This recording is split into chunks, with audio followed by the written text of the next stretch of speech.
Highly infectious diseases spread through various means, which include the air, blood, saliva, sexual contact, and more. To curb the hazards and deaths associated with these diseases is the reason why experts from Africa and beyond put together this conference for effective solutions. There are safety measures like the constant washing of hands, ensuring all forms of consumptions are hygienic, getting vaccinated, especially children, visiting your doctor and staying back at home to get well immediately you sense an ailment, keeping your toilet clean, and more. Basic measure of controlling infectious communicable disease is by simple hand washing. That's the most effective. You leave your house, you come back home, the first thing you're supposed to do before you touch your children is to do what? Clean your hand, because it's the outside hand. When you shake anybody or touch somebody, you are picking germs. About 10 years ago, when we were doing some research on malaria, so malaria killed about 3 million people globally. But since then, there have been a reduction in the number of deaths due to malaria.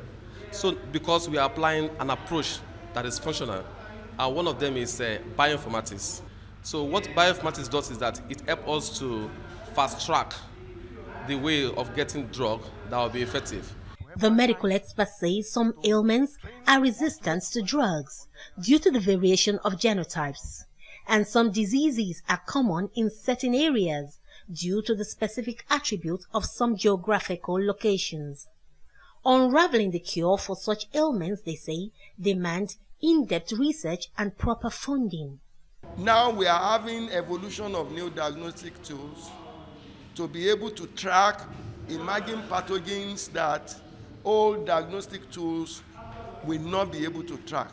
You pick this identity to develop drugs, to develop vaccines. In the same environment, some people might be more likely to get sick and some people might be less likely to get sick.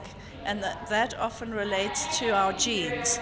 But if we can understand how that works, that can help us to design better medications. Among the various infectious diseases are influenza, Ebola, measles, cholera, and HIV.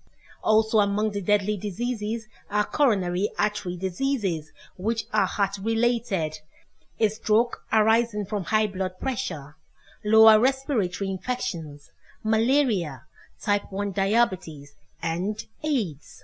Both types of diseases are caused by viruses and bacteria.